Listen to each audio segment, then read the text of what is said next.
Maruk, maksud kami maraknya dugaan kasus keracunan yang ada di sejumlah daerah, makan bergizi gratis tentunya.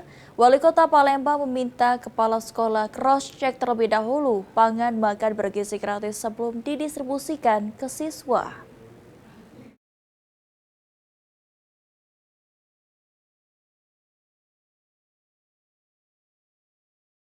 Kasus dugaan keracunan program makan bergizi gratis tengah menjadi sorotan di sejumlah daerah di Indonesia. Menyikapi hal tersebut ditemui pada Kamis 25 September 2025, Wali Kota Palembang Ratu Dewa mengatakan sudah meminta pihak Dinas Pendidikan Kota Palembang untuk memastikan pelaksanaan MPG agar tidak menimbulkan keracunan. Selain itu, para kepala sekolah juga diminta untuk meng-cross-check terlebih dahulu pangan MPG ke SPPG sebelum didistribusikan ke siswa.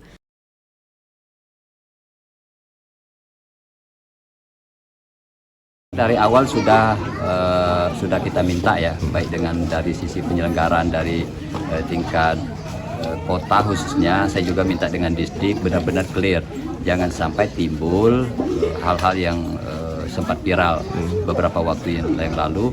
Maka saya selalu minta dengan dinas pendidikan, termasuk para kepala sekolahnya benar-benar di cross check sebelum didistribusikan dengan anak-anak, sehingga tidak timbul hal-hal yang seperti yang sempat viral beberapa waktu yang lalu. Wali Kota Palembang Ratu Dewa meminta seluruh pihak untuk memastikan kembali makan bergizi gratis aman bagi siswa. Sandi Pratama, PAL TV.